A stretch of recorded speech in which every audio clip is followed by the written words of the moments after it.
Assalamualaikum warahmatullahi wabarakatuh. Waalaikumsalam warahmatullahi wabarakatuh. Bismillahi walhamdulillah, wassalatu wassalamu ala sayyidina rasulillah, sayyidina wa maulana Muhammad ibn Abdullah wa ala alihi wa sahbihi wa mawalah. Amma ba'du, subhanaka la ilma lana illa ma 'allamtana innaka antal alimul hakim. La haula wa la quwwata illa billahil aliyyil azim. Saudara-saudara kaum muslimin rahimakumullah, ada 3 perintah Allah yang berangkai dalam Al-Quran yang menurut para ulama tidak diterima yang satu apabila yang lain tidak dikerjakan. Di antaranya ayat aqimus shalah wa atuz zakah. Yang kedua ati'ullaha wa ati'ur rasulah. Dan yang ketiga ayat anishkurli wali walidaika. Perintah ini merupakan perintah yang berangkai. Aqimus shalah wa atuz zakah. Dirikan salat dan bayar zakat. Artinya tidak diterima salatnya orang yang tidak membayar zakat, dan tidak diterima zakatnya orang yang tidak mendirikan salat. Perintah ini berangkai pada saat salat dikerjakan, zakat apabila sampai haul dan nisabnya harus dibayarkan. Begitu juga pada ayat ati'ullaha wa ati'ur rasul. Taatlah kamu kepada Allah dan taatlah kamu kepada Rasul. Tidak diterima taat kepada Allah kalau membelakangi Rasul, dan tidak diterima mentaati Rasul kalau tidak mentaati Allah. Keduanya berangkai dan tidak terpisahkan satu dengan lainnya. Taat kepada Allah artinya harus taat juga kepada Rasul. Mengamalkan Quran artinya juga harus dengan mengamalkan sunnah. Oleh karenanya sering diingatkan, usaha memisahkan umat Islam dari Islamnya selalu diawali dengan memisahkan umat Islam dari ulamanya. Dan ini bukan urusan baru. Sejak zaman dahulu, orang-orang yang anti kepada Islam selalu berusaha memisahkan umat Islam dengan Islamnya. Caranya pertama dipisahkan umat dari ulama. Kalau cara ini berhasil, mereka masuk kepada tingkat yang kedua, ditanamkan keraguan kepada sunnah. Kalau cara ini pun juga mereka berhasil, masuk kepada bagian ketiga yang terpenting, menanamkan keraguan kepada Al-Quranul Karim. Kalau umat sudah meragukan Al-Quranul Karim, maka tidak ada lagi yang bisa diharapkan. Oleh karena itu, ati'ullah dan ati'ur rasul tidak bisa dipisahkan satu sama lain. Apabila kita mengamalkan ajaran Quran, seiring dengan itu kita juga harus menegakkan sunnahnya.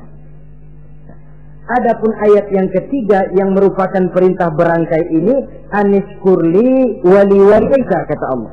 Hendaklah engkau bersyukur kepadaku dan bersyukur kepada ibu bapakmu. Bersyukur kepada Allah tapi tidak bersyukur kepada ibu bapak tidak diterima. Bersyukur kepada ibu bapak tapi tidak bersyukur kepada Allah juga ditolak. Oleh karenanya keduanya tidak bisa terpisahkan satu sama lain. Orang yang pandai bersyukur kepada Allah, dia harus pandai juga bersyukur kepada ibu dan bapaknya. Bersyukur kepada ibu bapak artinya berbakti kepada kedua orang tua kita. Kalau kita perhatikan, dan inilah pokok yang akan kita bicarakan pada pertemuan ini, soal berbakti kepada ibu dan bapak. Kalau kita perhatikan, kedudukan kedua orang tua dalam Al-Quran itu tinggi sekali. Kita baca misalnya dalam surah Al-Isra ayat 23. Di sana menjelaskan, وَقَضَى رَبُّكَ أَلَّا تَعْبُدُوا إِلَّا إِيَّهُ وَبِالْوَالِدَيْنِ إِحْسَانًا. Dan Allah Tuhanmu telah memutuskan, telah menetapkan, jangan kamu menyembah selain daripadanya, dan berbaktilah kepada kedua orang tua. kita perhatikan tartibul kalimat atau tertib urutan kalimat dalam ayat ini. Pertama, jangan menyembah selain kepada Allah. Yang kedua, berbakti kepada kedua orang tua. Allah, setelah itu kedua orang tua. Begitu tinggi kedudukannya sampai dirangkaikan dengan kewajiban menyembah hanya kepada Allah. Sesudah itu apa? Wabil walidaini ihsana, berbakti, berbuat baik kepada ibu dan bapak. Lalu dalam surah An-Nisa ayat 36 kita temukan wa'budullaha wa la tusyriku bihi syai'a wa bil walidaini ihsana. Sembahlah Allah, jangan engkau sekutukan ia dengan sesuatu pun, dan berbuat baiklah kepada kedua orang tuamu. Lagi-lagi di sini perintah bertauhid, perintah menyembah hanya kepada Allah dirangkaikan dengan perintah berbakti kepada kedua orang tua. Dalam kehidupan sehari-hari biasanya perintah penting lahir pertama. Perintah penting kedua lahir pada urutan kedua. Dari segi prioritas kita bisa melihat tingginya kedudukan kedua orang tua kita di dalam kehidupan ini. Lalu orang tua adalah bapak dan ibu. Keduanya mempunyai peranan yang sangat besar sejak lahirnya kita ke alam dunia ini sampai kita meningkat menjadi anak-anak, remaja, dewasa. Bapak misalnya kita lihat sibuk mencari nafkah. Ia pergi pagi, pulang sore, peras keringat, banting tulang, karena cita dan harapan agar anaknya kelak hidup lebih baik dari dia sekarang ini. Dan untuk itu dia rela peras keringat, banting tulang. Seolah-olah dia berkata, ayahmu biarlah kaki jadi kepala, kepala jadi kaki, asal kau kelak jadi orang. Yang kadang-kadang setelah kita sang anak ini jadi orang, sering lupa kacang akan kulitnya. Sehingga boleh jadi orang lalu berkata, kalau orang tua kaya, anak jadi raja. Kalau anak yang kaya, orang tua sering jadi budak. Orang tua kaya, anak jadi raja. Apa yang dia mau jadi kenyataan. Tapi kalau anak yang kaya, kadang-kadang orang tuanya yang jadi budaknya. Lalu di samping sibuk mencari nafkah, bapak juga memberikan perlindungan dalam kehidupan ini. Menjadi simbol wibawa yang pada suatu saat kita akan merasakannya kalau dia sudah tidak ada. Begitu barangkali kecenderungan orang, seperti kata Imam Al-Ghazali, kamu baru merasa pentingnya suatu nikmat kalau dia sudah hilang dari diri kamu. Kita baru terasa pentingnya sehat kalau lagi sakit. Baru tahu pentingnya gigi kalau lagi sakit gigi. Baru tahu pentingnya telinga kalau lagi budak. Tetapi pada saat normal, kita menganggap itu sesuatu yang biasa. Bukankah keberadaan seorang bapak dalam hidup ini, di samping dia pelindung, juga menjadi simbol wibawa dalam kehidupan di masyarakat? Orang sering berkata, gue bukan takut sama lo, gue segan sama orang tua lo.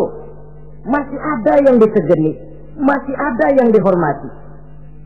Pantas saja kalau kita ambil dari sejarah, ketika baginda Rasul ditinggal wafat oleh Khadijah, oleh pamannya Abu Thalib, gangguan kafir Quraisy makin meningkat. Kenapa? Kemarin-marin mereka mau menghadang Nabi, mau menghantam Nabi, masih mandang Khadijah binti Khuwailid, seorang bekas janda bangsawan. Mereka masih memandang Abu Thalib, orang tua yang disegani.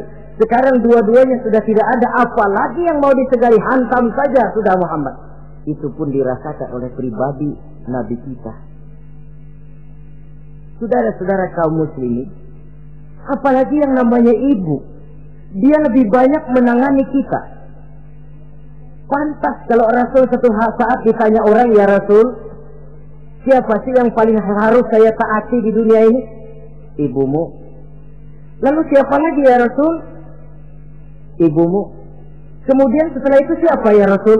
Ibumu. Setelah itu siapa ya Rasul? Bapakmu. Ibu, baru bapak. 3 berbanding 1. Kenapa harus begitu? Kita lihat. Pertama yang namanya ibu, sejak proses kehamilannya sudah istilah Quran hamalathu wahnan ala wahnin.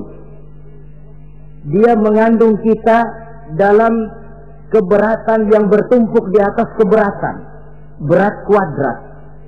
Bahkan sebelum itu, sejak ngidam anaknya, ibu kita itu sudah kita siksa.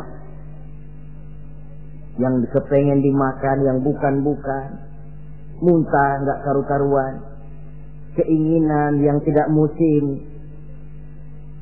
sampai ketika terjadi proses kehamilan, dari hari ke hari hamilnya makin lama makin berat, makin lama makin besar, kemana-mana dibawa, belum pernah ditaruh.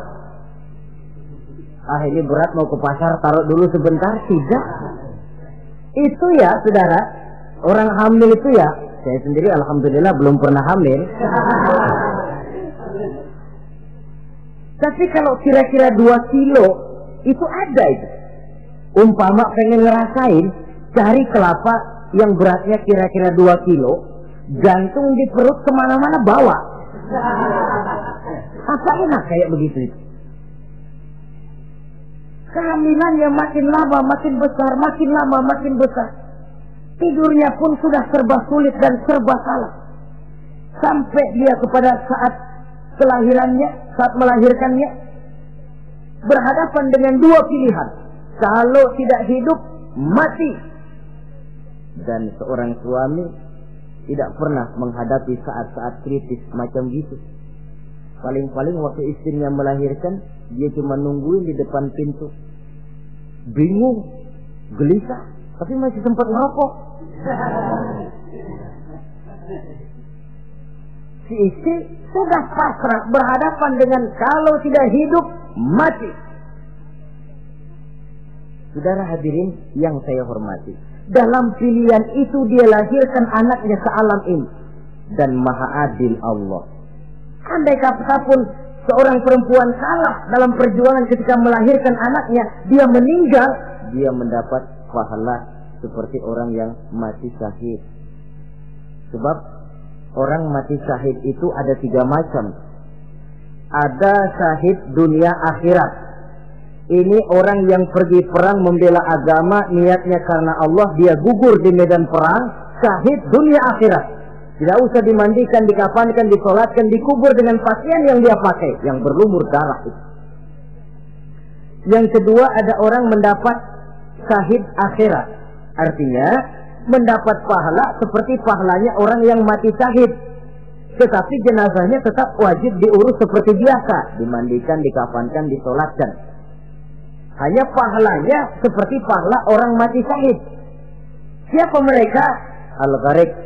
Orang yang mati tenggelam, kelep di kali, itu mati syahid, syahid akhirat. Apalagi sahibul hadmi, orang yang tertimpa benda keras secara mendadak, mati syahid, syahid akhirat. Di dunianya tetap wajib diurus seperti biasa. Saudara lagi jalan enak-enak ketiban batu 2 ton, mati, mendapat pahala syahid, syahid akhirat. Tapi jangan diniatin. Kalau diniatin, saya mah pilih selap aja dah. Lu nyebur ke kali, mati, syahid. Tidak.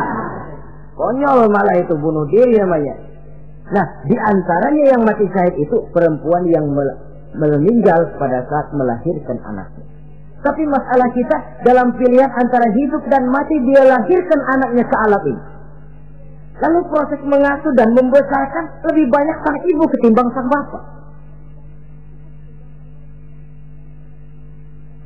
Tengah malam, bapaknya sudah asik tidur lelap, si ibu masih saja berkutat dengan anak bayinya, dibungkusnya pakaian, si anak pun pipis digantinya itu, setelah itu dijaganya juga dari gigitan nyamuk. Sehingga pepatah bilang kasih ibu sepanjang jalan, kasih anak sepanjang galah. Ini berarti bahwa bagaimanapun upaya hendak menebus jasa daripada ibu, memang sulit untuk tersebut. Oleh karenanya saudara-saudara, pantas saja kalau Nabi sampai 3 kali ibumu, ibumu, ibumu, setelah itu bapakmu. Nah, oleh karenanya apa sebenarnya kewajiban seorang anak kepada kedua orang tuanya? Dengan kata lain, bagaimana kita berusaha untuk berbakti kepada ibu bapak ini? Di dalam kitab Tanbihul Ghafilin ada dijelaskan, lil walidi 'alal waladi asharatu huquqin. Orang tua mempunyai 10 hak terhadap anaknya. Dengan kata lain, kewajiban anak kepada orang tuanya ada 10. Pertama, at-ta'am in ihtaja. Memberikan kedua orang tua makan kalau dia keduanya memerlukan makanan.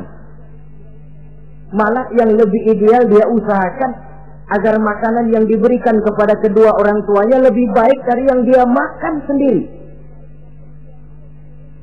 Kita kadang-kadang beli juga kue, buahan, tapi kita sortir dulu. Rambutan yang kontes-kontes kasih babak sono. Saudara hadirin yang saya hormati, suatu saat Nabi Musa pernah memohon kepada malaikat Jibril, "Ya Jibril, tolong tunjuki siapa kira-kira teman saya di surga nanti." Lalu Jibril mohon kepada Allah, Allah memberitahu Jibril kasih tahu Musa, temannya di surga nanti tukang daging di pasar, jualannya di pojok ano, parasnya begini-begini, semin. Nabi Musa ingin tahu apa keistimewaan tukang daging ini, kok akan jadi teman saya di surga nanti. Dia samperin, "Assalamualaikum." "Waalaikumsalam." Lalu kenalan. Setelah datang waktu pulang, Nabi Musa ikut ke rumah tukang daging ini. Diambil daging, sampai di rumahnya, itu daging dia rebus. Dia rebus, matang, dia hidangkan kepada ibunya yang sudah tua renta, disuapinya ibunya. "Tiap hari kamu kerjakan ini?" "Tiap hari," kata si anak tadi. "Saya beri makan kedua orang tua ibu saya yang sudah tua renta itu." Si ibu setelah disuapin oleh anaknya berdoa, "Allahumma ja'al ibni jalisa Musa fil jannah." Ya Allah, jadikanlah anak saya ini teman Nabi Musa di surga nanti. Amalan si anak cuma nyuapi ibunya, tapi doa ibunya itu yang dijawab dan diterima oleh Allah. Si ibu berdoa, "Ya Allah, anak saya ini jadikan teman Nabi Musa di surga nanti." Allah kabulkan doa ibu yang tiap hari disuapi, diberikan makan oleh anaknya. Jadi tahulah kita sebagai anak ini, ibadah kita barangkali menyebabkan doa kita belum begitu diterima oleh Allah.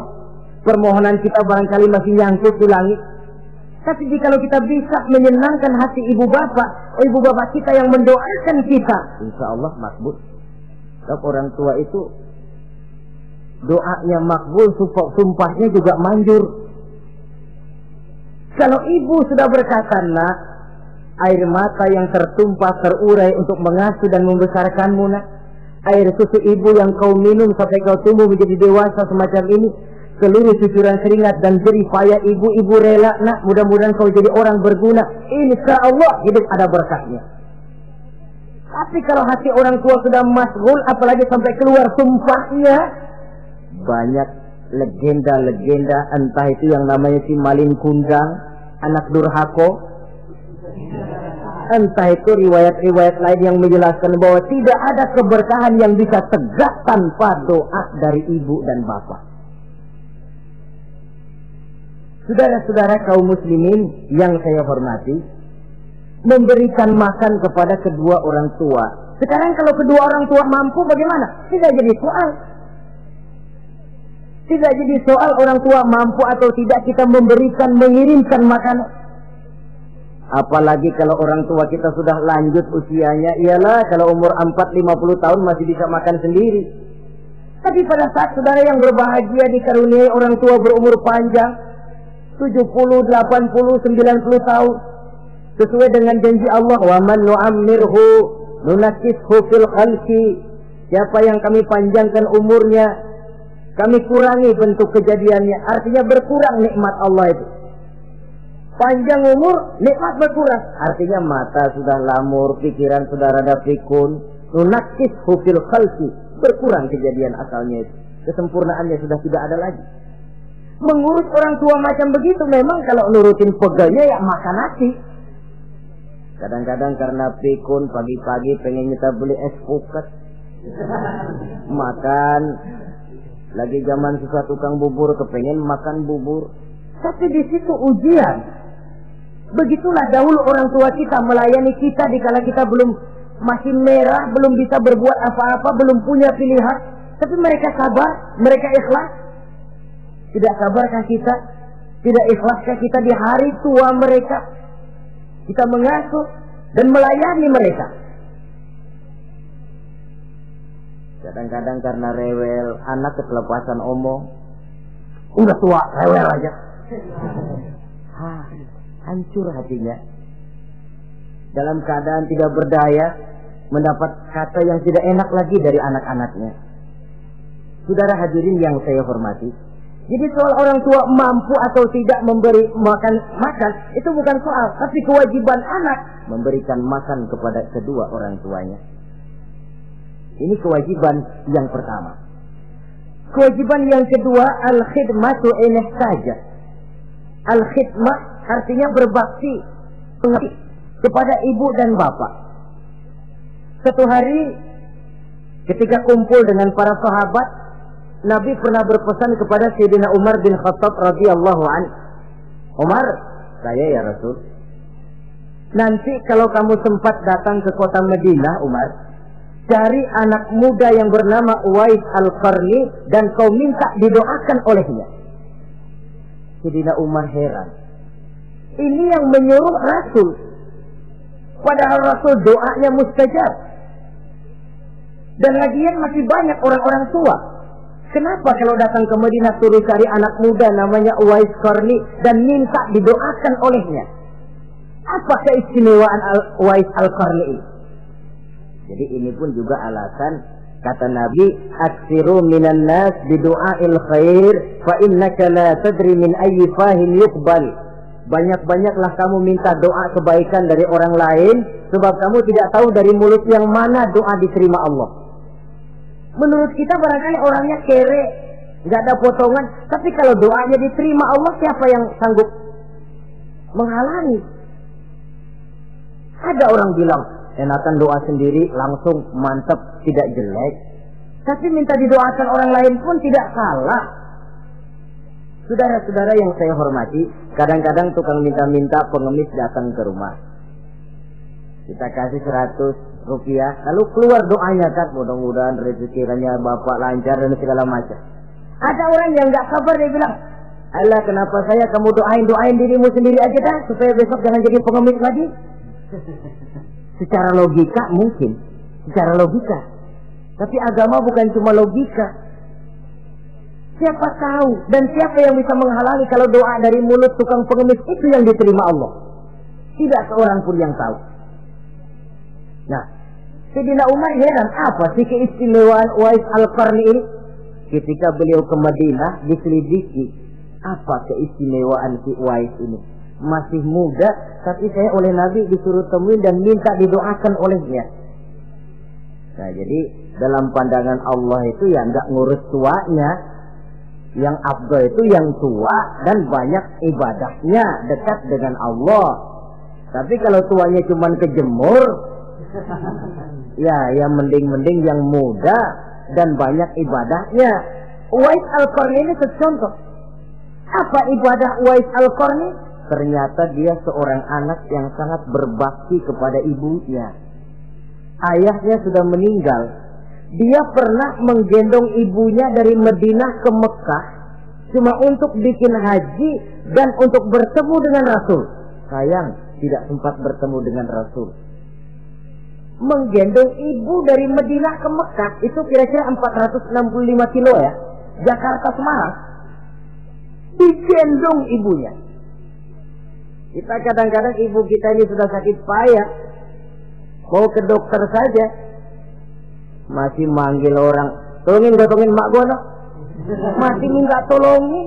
Berat kita. Uwais Al-Qarni menggendong ibunya cuma untuk menunaikan ibadah haji dan bertemu dengan Rasul. Rupanya karomahnya itu muncul karena dia merupakan anak yang sangat bakti kepada ibunya. Jadi Allah memberikan karomah itu ya, ada yang karena orang rajin tahajud, ada yang karena tangannya pemurah, dermawan, ada yang karena sangat berbakti kepada kedua orang tuanya, ada yang karena rajin baca Quran, ada yang karena rajin melaksanakan puasa sunnah. Timbul karomahnya keistimewaan yang diberikan Allah kepadanya. Jadi bakti kepada ibu dan bapak mendatangkan karomah, keistimewaan yang diberikan Allah kepada kita. Kayak Uwais Al-Qarni ini, kalau dilihat dari segi ibadah, dia masih muda, tentu lebih banyak ibadahnya macam Umar bin Khattab. Tapi karena baktinya kepada ibunya, sampai Nabi pesan Sayyidina Umar, kalau kau sempat ke Madinah, cari anak muda bernama Uwais Al-Qarni, minta didoakan olehnya. Artinya doanya dikabul oleh Allah Subhanahu wa ta'ala. Saudara-saudara kaum muslimin yang berbahagia, kewajiban yang ketiga, al-ijabatu in da'a, menjawab, memenuhi panggilan orang tua apabila keduanya memanggilmu. Menjawab panggilan kedua orang tua. Dan cara menjawab ini pun Al-Quran memberikan tuntunan etiknya. Wala taqul lahuma uffin, jangan kepada kedua orang tuamu ngomong uff, uff, hus, oi. Itu dianggap kurang etik. Saudara hadirin yang saya muliakan, menjawab panggilan orang tua merupakan kewajiban anak dan merupakan hak dari orang tuanya. Dia berhak untuk dijawab panggilannya dan anak berkewajiban untuk menjawab panggilan orang tuanya. Mari kita ikuti satu riwayat bahwa ada seorang anak muda yang soleh, tekun melaksanakan ibadah, namanya Jurayj. Satu hari Jurayj ini sedang sholat sunnah. Ketika dia sedang sholat itu, ibunya manggil, Jurayj, kan? Jurayj, sini sebentar. Ibunya rupanya tidak tahu kalau Jurayj sedang sholat. Mendengar panggilan ibunya, Jurayj bimbang dalam hati. Allahumma ummi am sholati. Ya Allah, sembahyang saya terusin atau panggilan ibu yang saya jawab? Saya sholat sunnah, tapi menjawab panggilan ibu wajib. Mana ini? Bimbang. Dia, ibunya manggil lagi, Jurayj ta'ali, Jurayj sini. Makin bimbang. Allahumma ummi am sholati. Ya Allah, yang mana? Sholat terus atau menjawab panggilan ibu? Rupanya dia pilih sholat terus, saudara-saudara.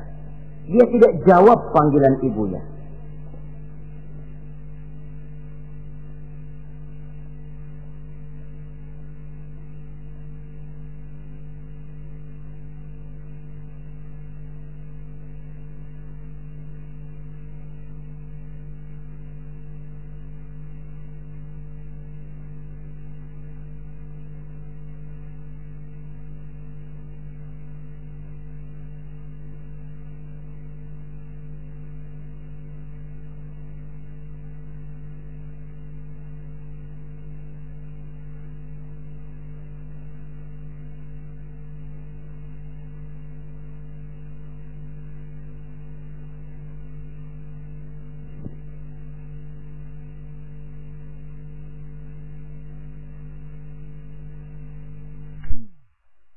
Karena panggilannya tidak dijawab ini, mangkel rupanya hati sang ibu. Ya Allah, Jurayj ini, saya lahirkan dia antara pilihan hidup dan mati.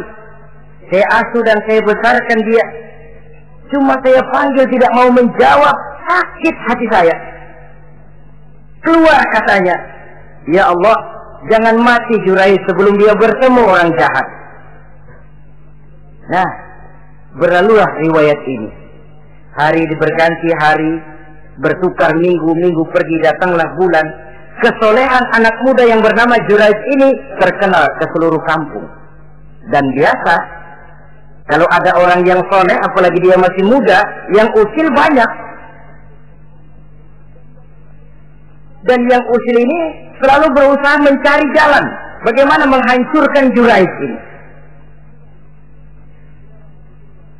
Saudara hadirin yang saya hormati, akhirnya mereka begini aja.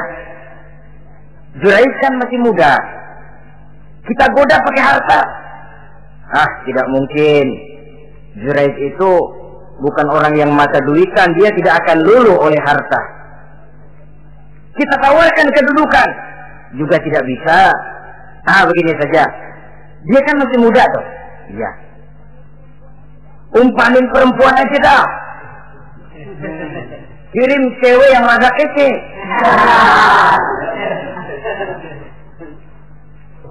Dicarilah perempuan untuk menggoda Jurais ini. Sampai satu malam Jurais sedang ibadah di mihrab dalam masjid, masuk perempuan ini dengan langkah gemulai, dengan suara merdu mendayu-dayu, mencoba merayu, membujuk, memperdaya, mempesona Jurais. Tapi enggak kena. Sejak dari berpakaian lengkap si perempuan ini, sampai bahasa Arabnya Uryanun Shalik, tanpa kehelai benang pun lagi lekat di badannya. Menggoda Jurais, memegang Jurais, muter-muter di depan Jurais, tanpa selembar benang pun lekat di badannya. Jurais mantap. Si perempuan karena sudah kadang merasa dibayar lalu nggak berhasil kan malu. Akhirnya dia keluar dari masjid, dia pergi ke sebuah kampung, di sana dia berzina dengan seorang pengembala kambing dan hamil. Ketika hamilnya besar, si perempuan ini kemana-mana pidato. Saudara-saudara, kenal nggak Jurais? Kenal.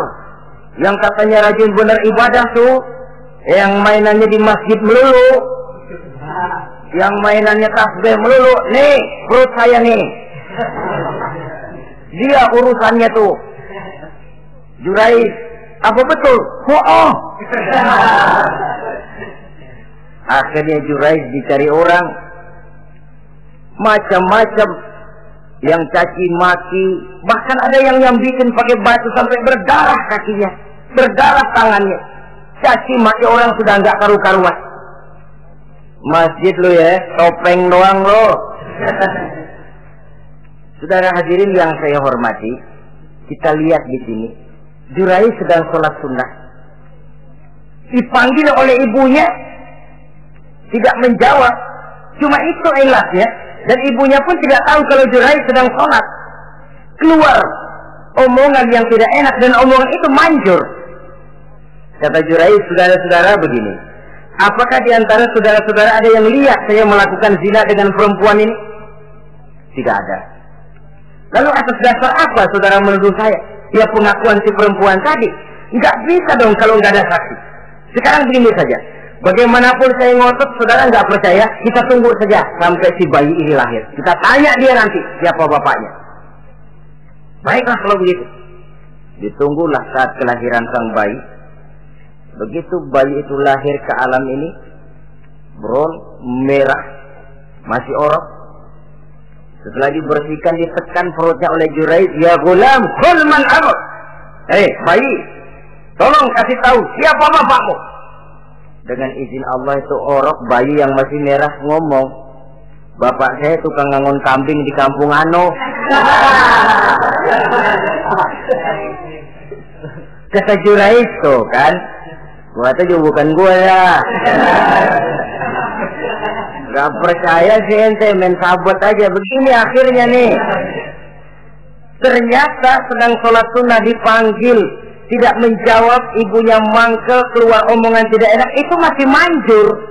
Apalagi kalau nggak lagi ngapa-ngapain, dipanggil nggak jawab, atau menjawab dengan panggilan yang nyakitin hati, tentu saja lebih manjur lagi ucapan orang tua kita itu. Saudara-saudara yang saya hormati, jadi kewajiban ini al-ijabatu inda'a, menjawab apabila dipanggil. Teorinya mudah ini, prakteknya yang sulit. Pada suatu saat kita sedang menghadapi urusan yang sangat penting, orang tua manggil. Pada suatu saat kita sedang menghadapi tamu untuk sesuatu yang vital, orang tua manggil. Pada saat semacam itu, seperti ada hadis, tuan rumah wajib menghormati tamu, itu sih mudah dalam situasi normal. Tapi coba malam kita sudah nggak tidur, begitu mau tidur baru mau ngelayat assalamualaikum tamu. kondisi begini untuk mengamalkan hadis tadi bisa apa tidak menghormati tamu dalam kondisi yang memang kita ini sudah mestinya istirahat.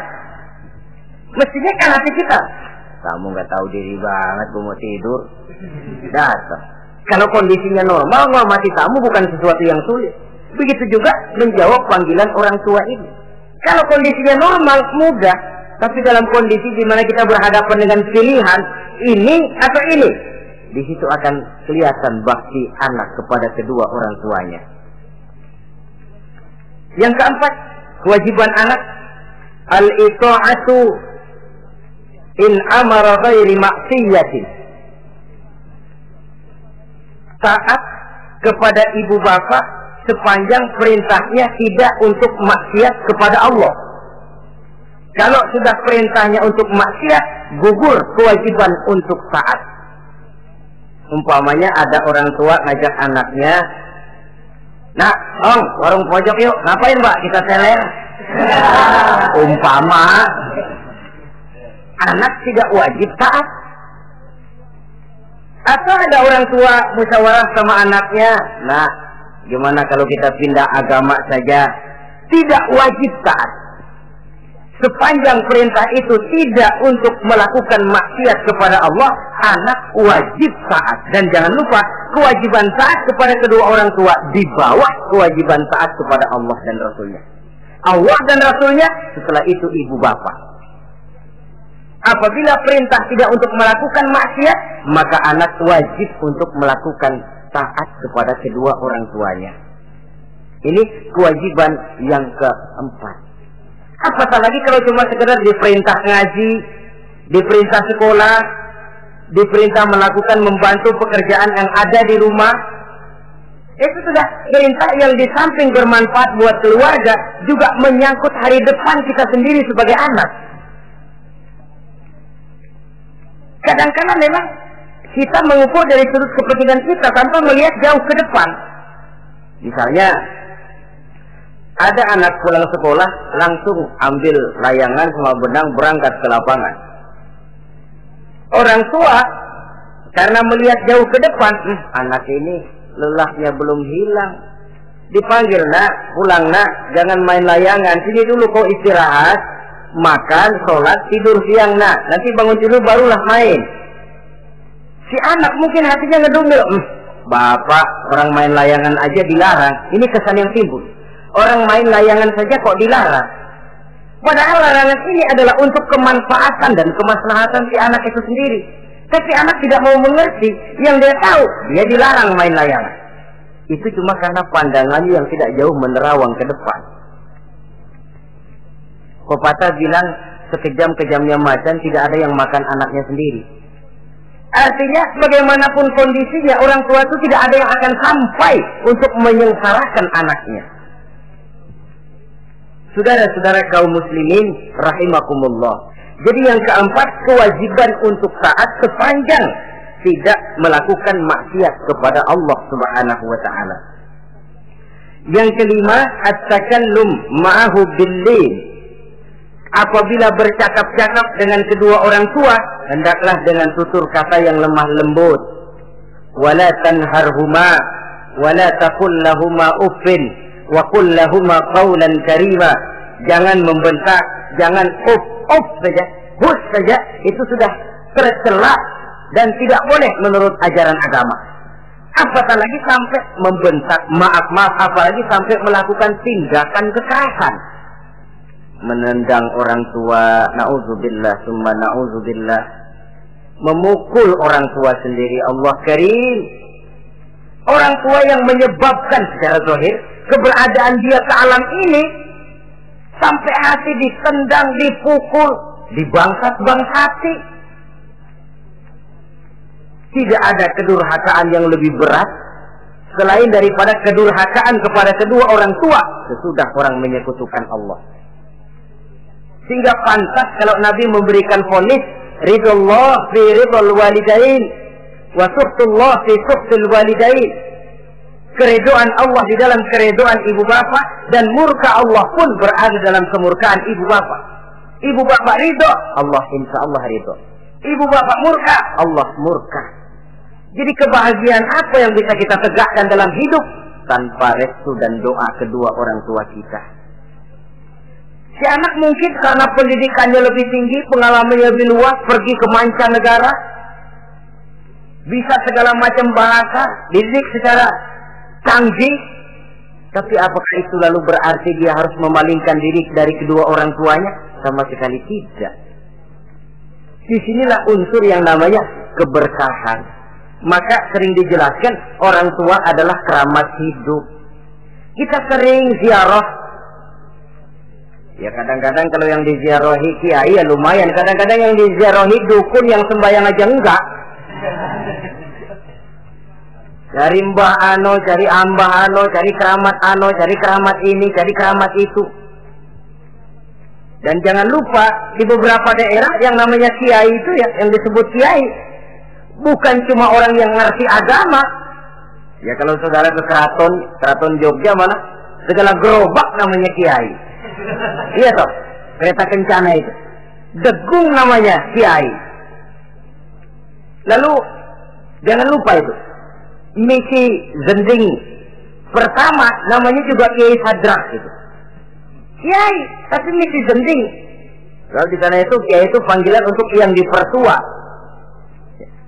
Kita ziarah cari keramat Mbah Buyut, Mbah Sapu Jagat, Mbah Brojo, macam-macam Mbah.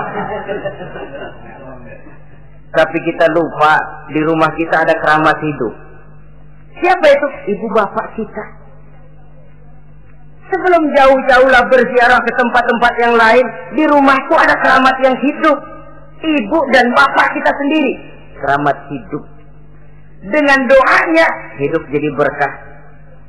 Tapi kalau kita sakiti hatinya, hidup ini lalu jadi sempit, jalan bagai tertutup.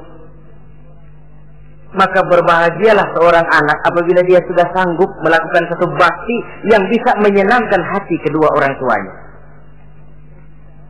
Bercakap-cakap, berbicara dengan lemah lembut. Kadang-kadang di sebagian daerah ya sudah jadi kebiasaan manggil orang tuanya pakai elu aja. Bapaknya dianggap CS. Salaman juga main kedet aja. Halo be. Di samtu bapaknya nggak boleh meleng, main buat aja. Dari panggilan saja, saudara hadirin yang saya muliakan, sudah memberikan cermin. Sebab bahasa adalah cermin dari pribadi orang. Kalau kepada orang tua kita sendiri kita memakai bahasa yang kasar, cermin bahwa pribadi kita memang pribadi yang kasar.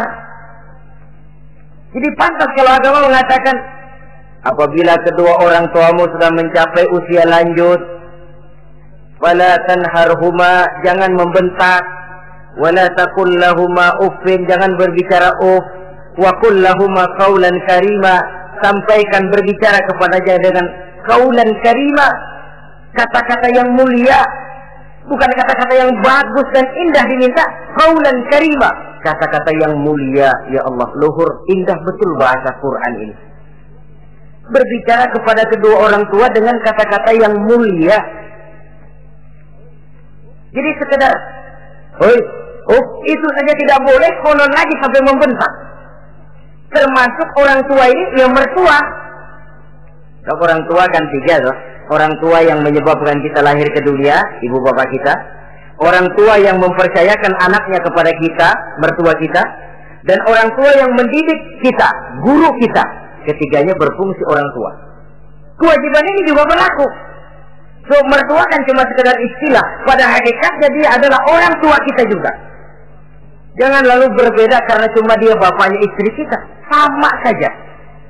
Kalau kepada orang tua sendiri menghormati, lalu kepada mertua kita kurang begitu perlu, itu adalah satu sikap yang tidak adil. Tentu itu akan menyakiti hati istri. Atau kalau dia istri, akan menyakiti hati suami. Berkata dengan kata-kata yang mulia. Saudara-saudara, yang keenam, in ihtaja ilal kiswah kasahu in qadar 'alaiha. Kalau dia perlu pakaian, berikan pakaian walaupun dia sendiri mampu membeli. Nah, antarin bapak beli kacamata yuk. Ayo pak, Sudah sampai di toko kacamata, bayar oleh anaknya. Walaupun si bapak punya duit dan si bapak yang ngajak beli, kewajiban anak bayarin. Jangan mentang-mentang bapaknya cuma minta dianterin, bener-bener nganterin. Bapaknya ngeluarin dompet cuek aja. Mana ada kembalinya Pak? Wah, kembalinya ditarik. Ya kalau anak belum punya penghasilan ya wajar. Yang kita maksud di sini, anak sudah mandiri dan punya penghasilan yang memadai bahkan mencukupi untuk membantu orang tuanya. Saudara hadirin yang saya muliakan, dan ini juga kalau memang bisa, seharusnya orang tua kita pakaikan yang lebih baik dari yang kita pakai sendiri kalau bisa. Sebab nantinya sikap kita kepada orang tua kita itu akan jadi bahan bibir di masyarakat. Ya, no ya, dia enak-enakan orang tuanya begitu aja ya. Mungkin di depan kita orang tidak bicara, tapi di belakang kita kok tegel ya, kok sampai hati ya. Dia enak-enakan berdiri di Menara Gading, tapi orang tuanya tiap hari kerja begitu berat. Saudara hadirin yang saya hormati, sekali lagi, di depan kita orang mungkin tidak berani bicara, tapi di belakang itu akan jadi buah bibir. Ini dari segi kita memelihara muru'ah. Yang ketujuh, al-masyu khalfuhu. Kalau jalan, mengiring. Artinya, di belakang orang tuanya. Ini adabnya. Adab berjalan. Saudara yang saya hormati, ini yang dicontohkan oleh baginda Rasul. Jika berjalan dengan orang-orang tua, beliau belakangan. Kenapa? Ini merupakan simbol penghormatan kita kepada orang yang lebih tua daripada kita. Tidak mentang-mentang karena pendidikan lebih tinggi, merasa dirinya lebih tahu, lebih pengalaman, selonong boy. Orang tua tahu apa sih? Ngir. Waduh, hebat. Saudara hadirin yang saya hormati, al-masyu khalfuhu. Berjalan di belakangnya. Begitu juga untuk mengemukakan pendapat. Kalau suatu saat orang tua mengajak musyawarah, dengarkan dulu omongannya, tangkap seluruhnya. Kalau kita merasa bahwa itu salah, jangan lalu dipotong. Salah Pak, jangan begitu, Bapak kolot sih. Salah, jangan. Sebab itu akan menyakiti hatinya. Kalau hatinya terluka, itu sudah merupakan suatu dosa, melukai hati kedua orang tua. Kalau toh dianggap kita diminta mengemukakan pendapat, kemukakan pendapat itu. Kalau menurut saya sih begini. Dan itu memang orang tua yang bijaksana. Dia juga tidak cuma memaksakan pendapatnya, tapi juga minta pendapat dari si anak. Ada timbal balik. Sistemnya komunikasi keseimbangan. Inilah makna ucapan Nabi, bukan termasuk golonganku, kata Nabi. Orang tua yang tidak sayang kepada anak muda, dan orang muda yang tidak menghormati orang tua. Bukan golonganku. Jadi seimbang tuh. Yang tua sayang yang muda hormat yang tua. Tapi yang tua jangan minta dihormati. Ini kewajiban orang muda, hormati. Kewajiban yang tua apa? Sayangi yang muda. Jangan mentang-mentang yang muda harus menghormati yang tua. Lalu yang tua minta dihormati, gila hormat. Gua kan tuaan lo, kalau salaman sama gue cium tangan ya. Pokoknya kalau lo nggak nanya, gua nggak nanya. Mentang-mentang tua lalu pasang tarik. Tidak, mana kalau menurut tradisi Islam ya, tradisi Islam saya katakan, Nabi itu siapapun yang beliau temui, beliau yang pertama kali memberi salam. Sebab bila dua orang muslim ketemu, yang terbaik adalah yang pertama ngasih salam. Si A, si B ketemu, siapa yang paling baik di antara keduanya? Yang duluan ngucap salam. Jadi berebut ngucap salam. Kita zaman sekarang kadang-kadang kita sudah assalamualaikum, yang nyautin kayak Firawan. Mukanya pakai ditekuk.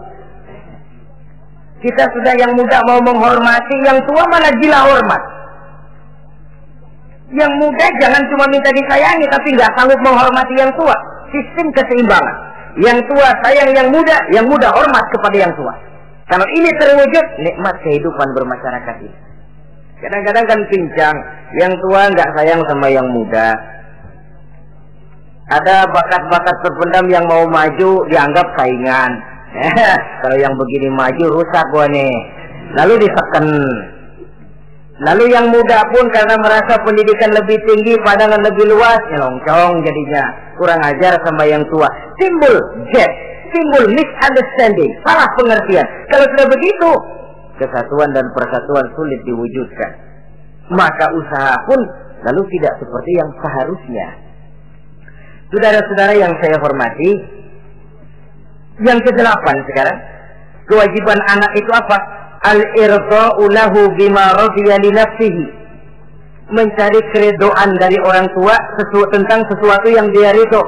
Artinya orang tua kita senang apa? Kita berusaha senang itu. Mengukur orang tua itu dengan diri. Ukurannya diri. Yang orang tua kita senang, kita berupaya senang. Orang tua kita senang ngaji, berusaha kita untuk senang hadir di majelis taklim. Orang tua kita senang baca Quran, kita juga berupaya senang baca Quran. Sebab yang paling membesarkan hati orang tua sesungguhnya tidak lain kalau dia melihat anaknya ini sesuai dengan yang dia harapkan. Oh, kalau sudah begitu orang tua itu cucuran keringatnya, peras keringat banting tulangnya, jibakunya, rasanya hilang capeknya. Kebahagiaan orang tua tidak cuma kalau anaknya jadi kaya lalu mengantarkan makan, minum, buahan, peralatan yang serba lengkap, tidak. Lebih dari sekedar itu orang tua berharap dia bisa menerima pensiunan pahala dari meninggalkan anak yang soleh. Alangkah indahnya jika orang tuanya nanti wafat meninggalkan alam ini, anak-anaknya mengurubungi di sekelilingnya, memimpin orang tuanya membacakan syahadat, anak-anaknya juga yang memandikan, anak-anaknya yang menyolatkan, anak-anaknya yang menurunkan dia ke liang lahat, anaknya yang mendoakan. Alangkah nikmatnya orang tua macam itu. Tapi kan langka. Di samping karena memang orang tua kurang mengarahkan, anak pun kurang perhatian ke arah itu. Begitu bapaknya mati, ambil mana ambil, suruh mandiin. Akan lebih baik kalau anaknya yang mandi. Tangga panggil sembayangi, anaknya malah nonton dari jauh, nggak ikut nyembayangin, mau kok tegel. Kenapa nggak ikut nyembayangin? Ya nggak bisa sembayangin. Ya kalau macam Abu Nuwas dulu nggak bisa, masih ada akal. Ikut sembayang jenazah. Dia nggak tahu kalau sembahyang jenazah itu cuma diri, nggak pakai ruku, nggak pakai sujud. Imam takbir dia takbir, begitu takbir kedua dia kira ruku dia. Habis takbir lagi sujud. Orang-orang nggak ada yang sujud, bingung. Selesai ditanya dia, Abu Nawas kenapa tadi pakai sujud? Dia bilang ini mayit dosanya kebanyakan.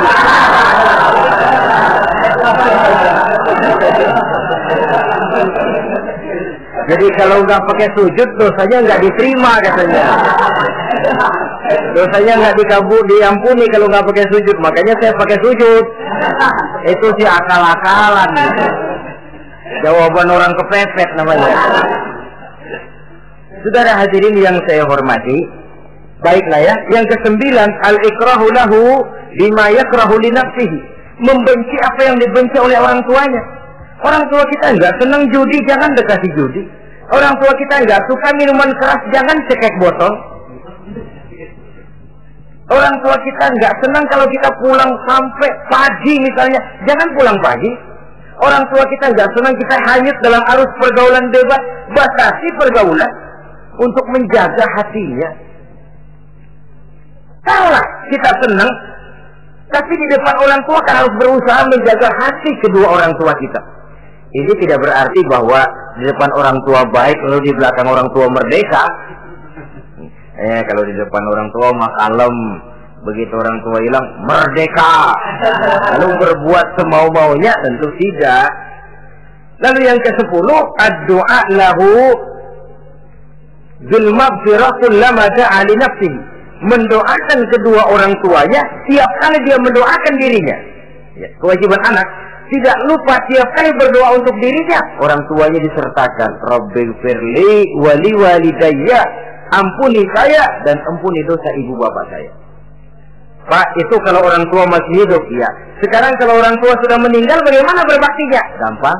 Pertama, antasila akrabaihima, bersilaturahmi dengan kerabat yang ditinggalkan oleh orang tuanya.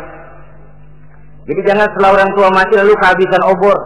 Orang tuanya kita senang, anaknya kita benci, sama aja ngebenciin orang tuanya. Kan sering kejadian begitu. Zaman orang tuanya masih hidup, kawan medok, kawan lengket, orang tuanya udah mati, turunannya malah dimusuhin. Itu juga nyakitin orang yang sudah meninggal. Bersilaturahmi dengan kerabat yang ditinggalkan. Yang kedua, kalau orang tua sudah meninggal, cara berbuat baiknya bagaimana? Antastaghfira lahuma wa tad'u lahuma. Mohon ampun dan mendoakan keduanya. Itulah jadi orang soleh nikmatnya. Sudah mati pun kita masih kebagian doa. Orang soleh kemana-mana didoakan orang. Dia lagi tidur, ada yang sembahyang. Dalam tahiyat dia baca,